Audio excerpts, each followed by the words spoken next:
As an advisor at Wealth Dimensions, we spend a lot of time with our clients working on financial planning for retirement. We also try to marry that plan to our clients' vision, values, and goals for retirement.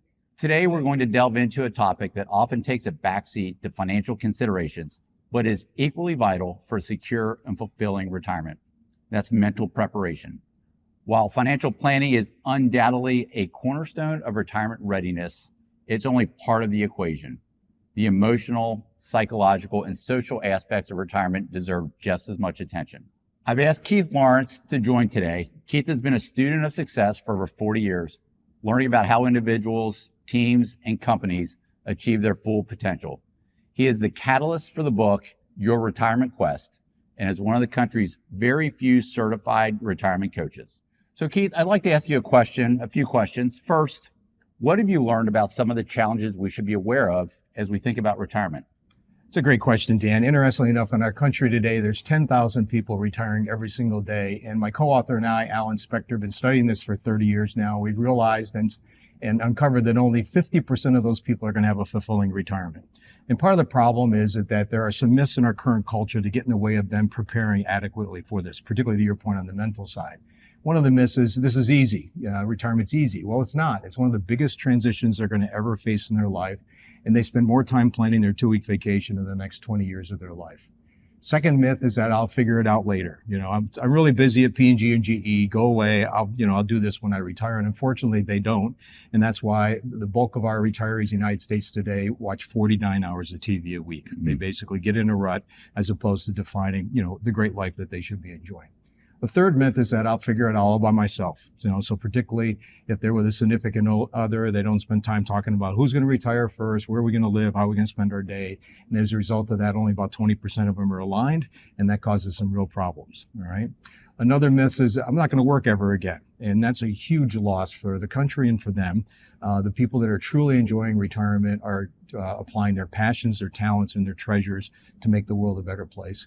And then the last myth that gets in the way, Dan, is that, again, I'm a huge believer in financial planning, but they think that happiness in retirement is all about money. And again, that's an important aspect of retirement.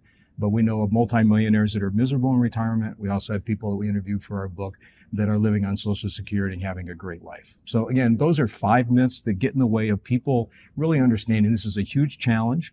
Retirement's phenomenal, but they need to spend some time planning for it. Well, thanks for bringing that up.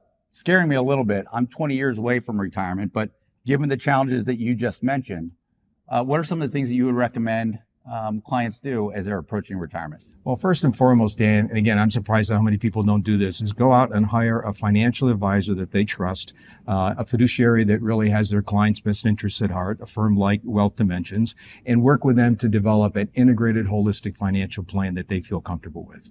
Secondly, again, before they retire, not when they're in the midst of the transition, spend some time envisioning what does life look like? Some of the risks that they're going to have, and again, some of the statistics are overwhelming here, but if you don't spend time thinking about what's next, right, you're going to potentially be one of the statistics that we talk about. It's the fastest growing divorce rate in our country because, again, people don't talk about what they want to do in retirement. They have misses as a result of that.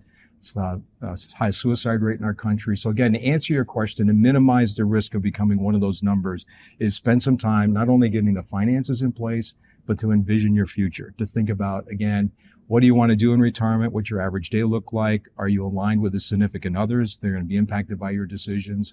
And then also go out and one of the concepts we talk about is practice retirement even while you're still working. So think about that one idea. I want to start a fly fishing company in Colorado. Well, take a month and actually go out there and try it before you actually jump into it.